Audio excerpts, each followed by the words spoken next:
Yakokamwa, plus de 200 militaires M23 basiliko longwa na aéroport ya Kavumu en direction ya nzela ya kokende ti na Katana.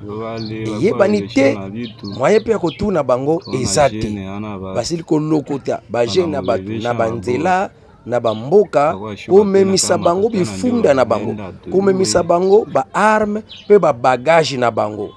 Donc ezoyeba na kaka que basiliko kende quelque part pour na ko renforcer équipe na bango eza en danger. Et yebani nango ndengi ya momesano na bango. Mais du moins kuna aéroport ya Kavumu etikali vide. FARDC yebela. Avant de commencer cette deuxième émission de la journée, je voudrais d'abord préciser quelque chose. Walika, le centre, est sous contrôle FARDC. C'est Massissi Centre qui est sous contrôle de M23. Voilà un peu la précision. Walika.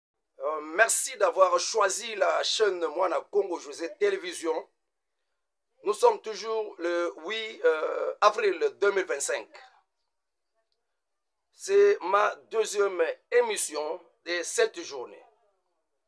Merci pour votre contribution. Abonnez-vous si vous n'êtes pas encore abonné. Likez l'émission, commentez et partagez. Je vous rappelle les titres que nous allons développer dans cette émission.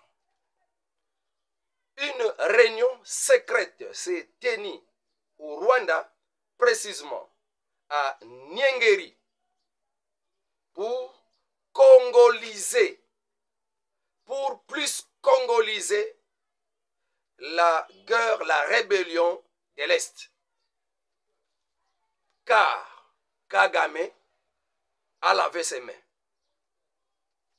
Deuxième point. Cérémonie humiliante sur les génocides de Tutsi au Rwanda. Abandon du Rwanda par la communauté internationale. Troisième point. Une force spéciale américaine. Une délégation déjà en République démocratique du Congo. Pourquoi faire dans cette émission? Qu'est-ce qui est arrivé réellement au ministère des Affaires étrangères? Il y a eu présence des militaires bien armés. Dans cette émission, toute est la vérité. Réunion et les kaki na Rwanda, na Rwengeri, Olandisa mama kamundenge zoleka. Ba sanction ndenge na ndenge zo sopa na pona Rwanda. Envoyé spécial, il y a Donald Trump, peut envoyer, il y a gouvernement américain, secrétaire d'État américain, na makambo ya makambo ya Afrique, azala kipewana, ba leki na Rwanda, ba yebisiye, abimisa ba troupe na kati ya République démocratique du Congo. Parce que bango, ba sali déjà deal moko, et sengeli pesa na kati ya région. Sinon, par conséquence, Rwanda n'avait plus de choix. Mais comment abandonner ma poulet na ye obasunga qui est na moi temps ya koyiba ba minerai? Est-ce que le Rwanda pourrait abandonner Nanga? Alors Reno et Salamaki et Sangisaki pour Kagame, Nanga Zalaki, Museveni Azalaki, représentant il y a Kabila Azalaki, Raymond Chibanda Azalaki, pe ba aller na bangusus. Cette réunion, Nanga avait précisé que pour Kagame a déclaré Ngai na asuna choité, je dois retirer mes troupes. Mais Nanga, qu'est-ce que tu envisages? Nanga déclare toujours que Waneza rébellion moko congolaise. Qu'est-ce que tu vas faire? Je suis entre les marteaux et l'enclume. Je ne pouvais que retirer mes troupes. Nanga Sireban. Toyoka. Nanga avait précisé que tous ceux qui sont dans le mouvement, de partout ils sont, éparpillés dans le monde, dans le pays, à l'extérieur du pays, doivent s'assumer et se prononcer au plus vite que possible, immédiatement. Officiellement, va se prononcer. Azo yebisa, Paul Kagame, pe bandeko. Ndasi na yebisi bang. O bazana Kishasa. O bazana bamboka mususu. O tozala kana bango ba travailler à l'ombre. Ba s'assumer, ba sala ba déclaration, ba se prononcer officiellement que toza pona AFC. Pour te yeba na mouvement, il y a République démocratique du Congo. Tolongo la Rwanda na makambo oyo. Alors, ni asili ko confirmer mouvement est comme penza congolisé. Et belé la Kishasa, bazali, bazo financer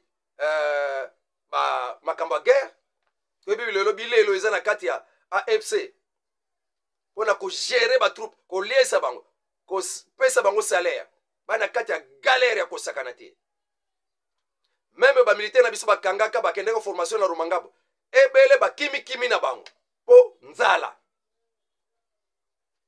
Les militaires wana d'après les sources bazalaka dans les 18 000 militaires na Rumangabo pour suivre la formation afin que servir pour na cause ya nanga atteindre l'objectif nae. Ça n'a pas tenu. Plusieurs de nos militaires FARDC bakanga en fuite.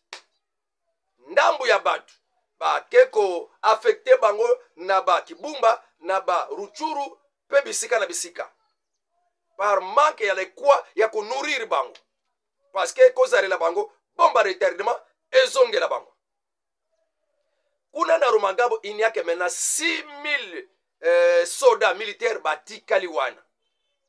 12 000 nyonso bamusu batindi bango ailleurs bamusu bakimi na ndenge na bango. Alors 6 000 militaires bati kaliwana nanga aibina kosangisa ba oba finansaka. Parce que depuis Arish Jacques Tani aza kokanga ma financement ravitaillement eza penza bloqué. Quelques sources kaka itikali ya Uganda donc Kampala ya Qatar pe ya Kabila. Kabila finansaka à travers ba Mwilania, à travers ba Shadari, ne source de financement itikali kaka yangwana. Mais aibisi bango esengeli siko ba se déclarer officiellement que baza batuya AFC pour baye banaka. Alors, il faut congoliser le mouvement car le Rwanda se retire et se retirera vu l'humiliation. Il y a cérémonie et l'équikuna. Babinon, Foka Tolungwa. Communauté internationale a bois kisibiso. Alors, Nani a cofinancé AFC. Na 6 000 militaires et Zakuna, bayokani vraiment que ba financier. Ba sala lumbango, salaire bazwaka. Il y a $150. Ba militaire, ba Bukavu, ba Nagoma, ba multiplier bango salaire na $300 pour la motivation. Il y a conquête ya suka. Dernier cartouche. Suko yananga, 6 000 militaires. Ba renforcer salaire na bango pour na atteindre objectif bakende. Maniema, Kisangani, Pebazwa Kalemi. Donc Tanganyika. Ne toyebise déjà service de sécurité. Bao bazo Kambamboka na service ya FARDC. Batikala kana mwa 6 000 militaires ya confiance. O bazo lingaba matila salaire. Afin que à partir de bango objectif na bango ezala atteint.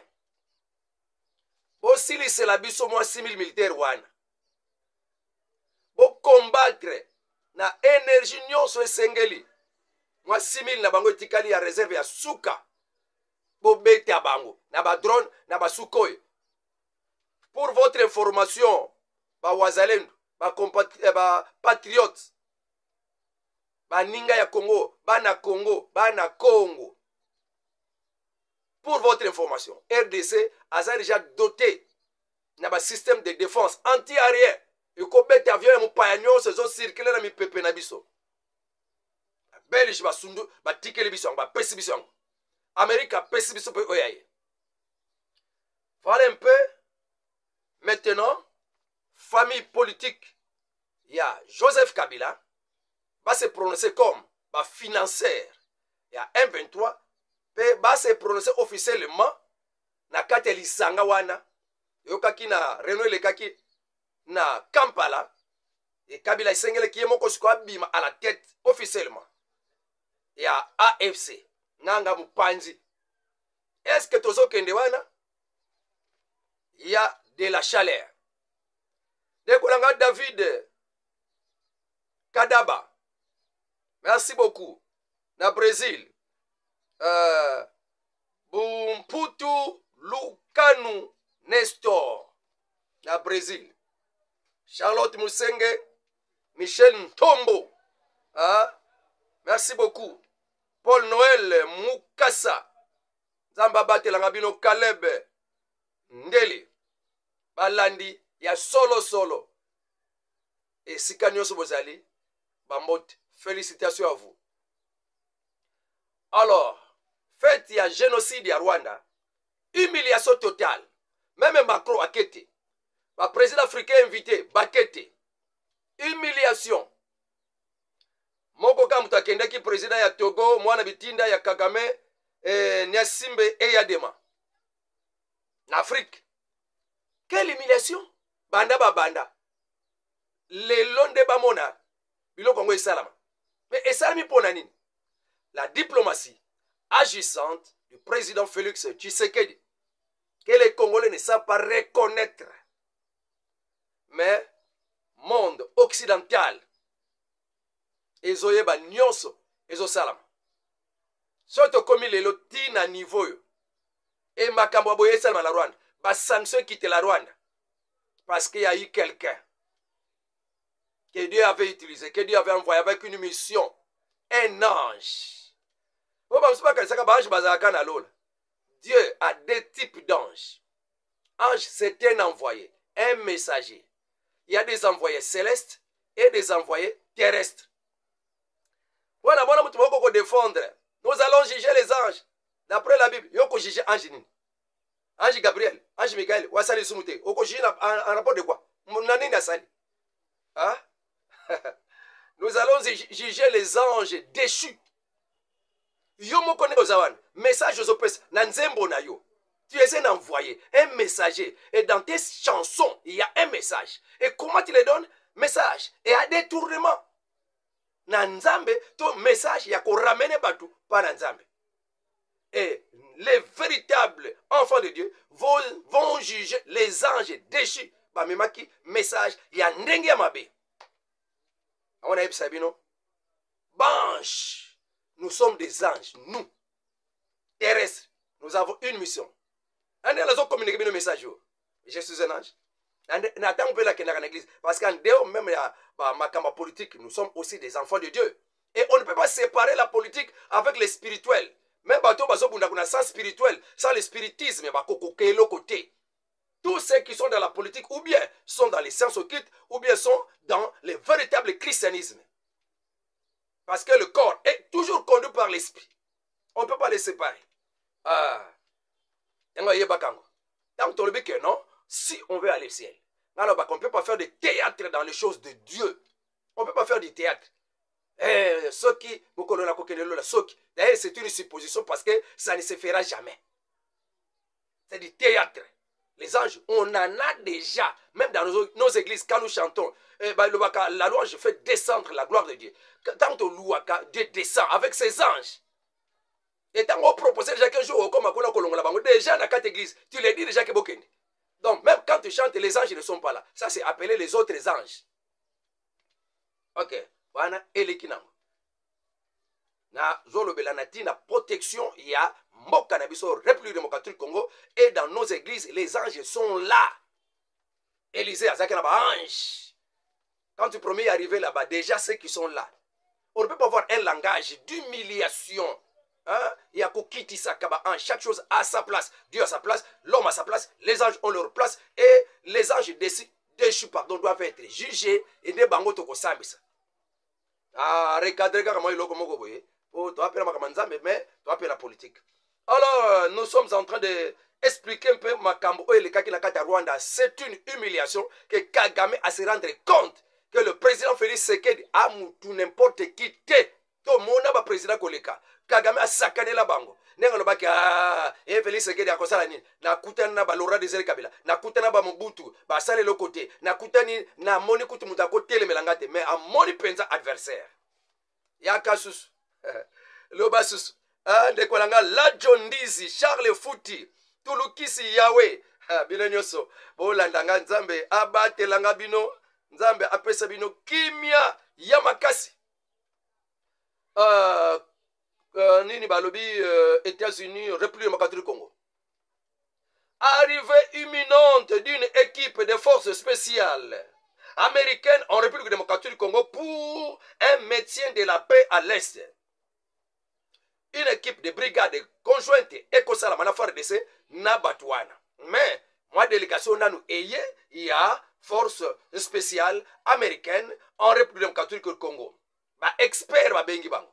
Expert en sécurité. Il y a américain, ba kiti déjà na mabele, il y a République démocratique du Congo pour inspecter côté les problèmes dans l'armée. Qu'est-ce qui ne va pas? Nana za traite. Problème na bango. Logistique, to quoi? Renforcement. Il y a renseignement parce que yango ne esala ka keto e ba munguna. Bon, mingi siko zo salama na ndenge ya ba drone. Alors les États-Unis a doté PRDC na ba drone de surveillance. Na ba système système de défense anti-missile. Hein? Biloko nyonso wana. Quel exploit pour la FARDC. Des experts en sécurité au sein de notre armée d'abord déceler les attitudes des militaires. Aba militaire mususu attitude de manabe ane ko travailler ko yoka Kabila o lobby ane pona armée te pona ko bundila mboka te. Photo yeba bang. Problème logistique ezandenge nini? Photo yeba. RDC ana bibundeli makasi. Mais pourquoi makambo zo simbate ba ye pona ba déceler problème. Ba former des brigades ya makasi oyo ko faire face contre Banguna oyo bazoko linga ko congoliser rébellion. Totanga. D'abord déceler l'attitude de chaque militaire, FARDC, voir les problèmes et évacuer des corrompus et les moins performants. La présence de ces experts dans l'armée FARDC sont là pour identifier les vrais problèmes des FARDC dans les FARDC.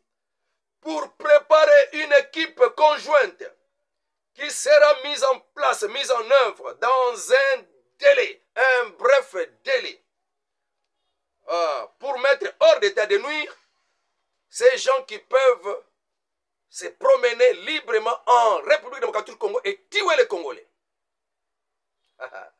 Nangana problème. Papa Valère Bessoko, Papa Valère, Papa João Manuel, Papa lycéen Mbanchi Zungula, Papi Fwamba, Binonyoso, pour soutenir. Identifier les problèmes, na katia FARDC. Baza déjà awa. Des experts. Wana show. Premièrement, les États-Unis, bako aider biso pour na ko identifier, ba onyoso, baza source ya financement ya ba M23. Na katia mboka. Ba renforcer système ya renseignement. Ya liboso bango ba lakisa kibiso, ba revela kibiso ke Arish Jakani papa, ko tiye confiance temo ko jamboka. Financier na ba vyo na ye, azoko panza minduki, keba banda ba kangie, ba komi ko lela. Doter la RDC de plusieurs moyens de défense, de drones, de surveillance, etc., etc. Dans l'équipe dirigeante des FARDC qui sera mise en place, on ne peut plus voir des traîtres. Il faut qu'il y ait des militaires bien renforcés, armés, en logistique, bien équipés et bien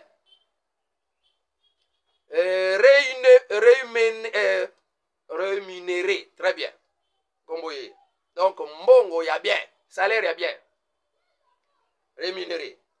Faire asseoir le service de renseignement au moyen des drones. Alors, pour créer ma brigade supplémentaire, oyo, eko zala na ba bataillon anti-char, ba bataillon blindé, ba bataillon ndenge la ndenge, pona ko éradiquer mboka Congo na ba dongoli misu. tokende na sujet ya Souka. Qu'est-ce qui est arrivé au ministère des Affaires étrangères? Yokaki vraiment ozanga boyebi batu bazo bate abayiko kanga mutu awa aba bakanga kama tute batu bazo armé minduka wi kotaka te boso ki mabezali hein kata ministère a minduka kotaka te bilona to obo mamboka o eloko te to filmer bino vraiment lelo ako kende pa ite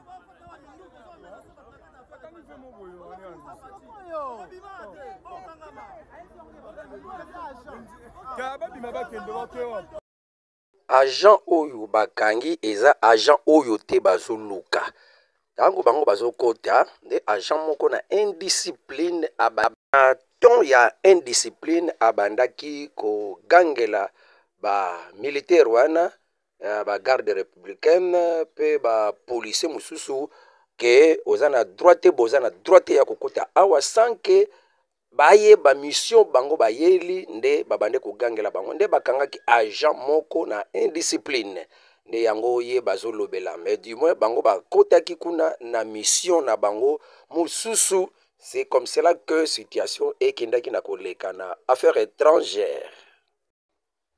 Il y a eu un frappeur, un sujet congolais, mais qui vit plus dans un des pays africains.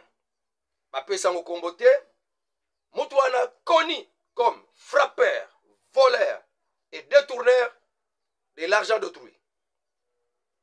Hein? Un frappeur qui était au service des M23 pour leur établir des passeports. Il a présenté un passeport qui n'était pas conforme et beaucoup de ses frères, de ses proches étaient aussi appréhendés avec des passeports non conformes. Et Basuki, Nanzela Zambi, Bakangi, ba conteneur, bazo côté là. Balabi côté déjà Bakangi biso, bazui biso. Toluka moyen musus. Moyen suko ya ba passeport normal ba yaka na République démocratique Congo, ba côté là par le passeport. Bazui ba moi ba non moi service na bango moko boye. Donc réseau mafia moko yeko ezo sale là ba M23 ba passeport et ba côté na bango pe na kati ya ministère des Affaires étrangères. Le collab Jean. Et déjà service na biso de renseignement Bayoki va comprendre. Merci, félicitations. Tant qu'on tourne à terre, pourquoi bato manduki bakota ki na kati affaires étrangères bakeko kanga mama Thérèse Kaikwamba et zalaki nango bongo te, ce n'est pas pour la restauration de maman Thérèse Kaikwamba. Bakendeki nde pona ko kanga bato bazalaki na kati ya réseau ya kopesa ka ba M23 baza bamboka bapaya bakotaka na RDC avec des passeports soi-disant que salami conformément na ministère des Affaires étrangères. Réseau wana de ezalaki appréhendé bazalaki appréhendé lobby réseau wana ezalaki vraiment donc emonanaki na poisa dévoilé réseau wana ezalaki dévoilé démasqué. Voilà ba terme o nazoluka o esengeli tobeta masolo pona batwana. Merci la service na biso ebele ba comprendre kité o ba iko kanga mutu makanisi zaka ke ba iko kanga mama Thérèse Kaikwamba me ba yeba ki penza te mo ba dévoiler secret ezaki bakangi oyo bazala ki la bango posa o bakendela ki bakangi bango bakena bango bakanga ki téléphone na ye ba yibi téléphone bakangi téléphone parce que kuna de ba contact ezalaka pona confirmation que bato baza penza ba oyo ba travailler kana ba M23 et c'est comme ça bakanga ki téléphone na ye. Voilà un peu ce qui s'est passé.